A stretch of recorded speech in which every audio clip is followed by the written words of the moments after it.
El alma y el servicio. A medida que prosigue la unión entre el alma y la personalidad, y el conocimiento del plan y la luz del alma afluyen a la conciencia del cerebro, el resultado normal es la subordinación de lo inferior a lo superior. Es atributo natural del alma identificarse con los propósitos y planes grupales. A medida que se realiza esta identificación en los niveles del alma y de la mente, se produce la correspondiente actividad en la vida personal. Y a esta actividad la llamamos servicio. Servicio es la verdadera ciencia de la creación y es un método científico de establecer continuidad. Definir la palabra servicio no es fácil. Demasiado se ha intentado definirla desde el ángulo del conocimiento de la personalidad. Servicio puede definirse brevemente como el efecto espontáneo del contacto del alma. Este contacto es tan definido y estable que la vida del alma puede afluir al instrumento que el alma debe forzosamente utilizar en el plano físico. Así puede expresarse la naturaleza de esa alma en el mundo de los asuntos humanos. El servicio no es una cualidad ni una acción, tampoco una actividad que la gente debe realizar esforzadamente, ni un método para salvar al mundo. Debe captarse con claridad esta diferencia. Servir es una manifestación de la vida. Es un anhelo del alma y es tanto un impulso evolutivo del alma como el instinto de autopreservación o la reproducción de la especie es la demostración del alma animal. Este es un enunciado de importancia. Es un instinto del alma, si podemos emplear una expresión tan inadecuada, y es, por lo tanto, innato y peculiar a su desarrollo. Constituye su característica sobresaliente, así como el deseo es la característica sobresaliente de la naturaleza inferior. Es un deseo grupal, así como en la naturaleza inferior existe el deseo personal. Es el impulso hacia el bien grupal. Por lo tanto, no puede ser enseñado ni impuesto sobre una persona como una deseable evidencia de aspiración, funcionando desde afuera y basada en una teoría del servicio. Es sencillamente el primer efecto verdadero que se evidencia en el plano físico de que el alma comienza a expresarse externamente. Ni la teoría, ni la aspiración harán ni podrán hacer de un hombre un verdadero servidor. Muchos todavía están demasiado preocupados por lo que ellos están tratando de hacer, por su propio desarrollo y por su propia capacidad o incapacidad de ayudar. Pero al mismo tiempo, están manejando inadecuadamente el problema de la humildad y completa dedicación a sus semejantes. ¿Qué puedo hacer yo? Es menos importante para ellos que ¿qué estoy aprendiendo? ¿Y el maestro está satisfecho conmigo? Estaré satisfecho con usted cuando se haya olvidado de ambos, de usted y de mí, en su arduo servicio al género humano. Servicio, les recordaría, es un proceso científico, requiriendo la presencia de todos los poderes del alma en plena expresión en el plano físico. Servicio es lo que causa una manifestación divina, o lo que ustedes denominan una encarnación divina.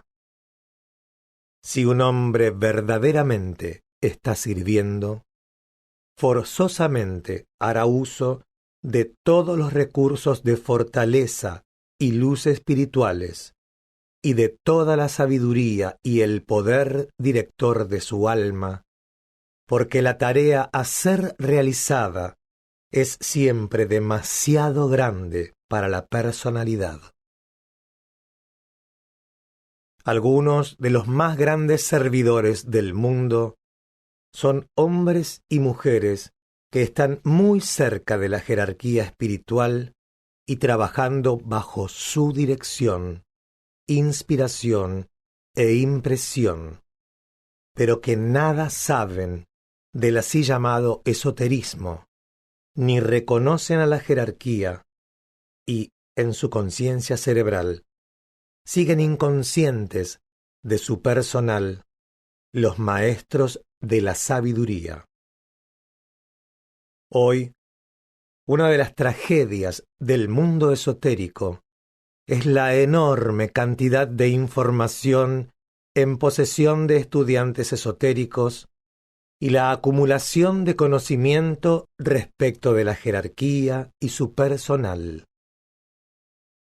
En las mentes de los discípulos, este conocimiento y esta aspiración oblitera la necesidad de sus semejantes. Esto constituye uno de los problemas que enfrenta la jerarquía. El problema de equilibrio y de orientación dual es muy real. Cuando el yo personal inferior se subordina a los ritmos superiores y obedece a la nueva ley del servicio, la vida del alma comienza a fluir a través del hombre y llega a los demás.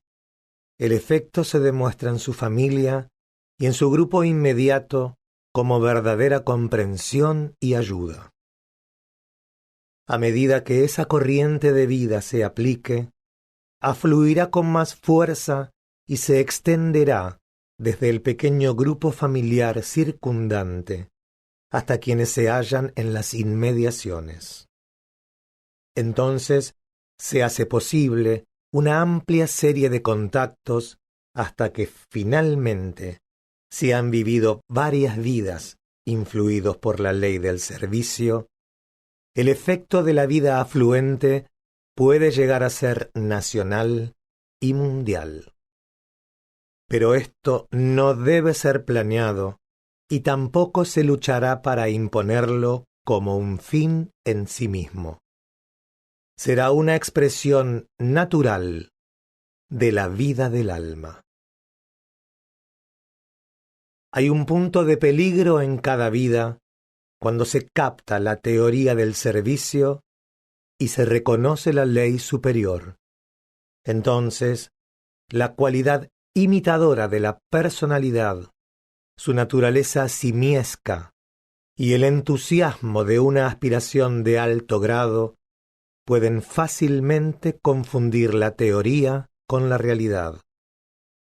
Y las acciones externas de la vida de servicio, con la natural y espontánea afluencia de la vida del alma a través de su mecanismo de expresión.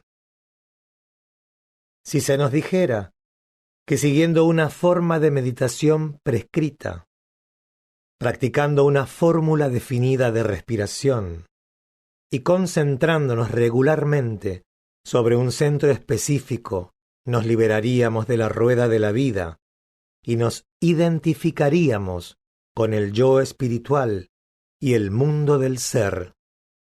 Seguiríamos las instrucciones con alegría, voluntad y gozo. Pero cuando, en los términos de la ciencia oculta, se nos dice de servir y obedecer, no nos interesa. Servir y obedecer. Estas son las consignas de la vida del discípulo. Han sido distorsionadas en términos de propaganda fanática y de ese modo han producido las fórmulas de filosofía y de teología religiosa. Pero estas fórmulas, al mismo tiempo, sí velan una verdad. Han sido presentadas a consideración del hombre en términos de devociones de la personalidad y de obediencia a maestros y líderes, en lugar de servicio y obediencia al alma en todo. Sin embargo, la verdad emerge constantemente e inevitablemente debe triunfar. Por lo tanto, el que es inteligente se dedicará a servir y a obedecer. Quizás pregunte, ¿qué servicio prestará? Eso, hermano mío, lo sabrá durante la meditación. No me corresponde decirle qué actividad desempeñará su personalidad. Se lo dirá su propia alma. Compilado: El alma, la cualidad de la vida. De los libros azules. Los libros de Alice Bailey.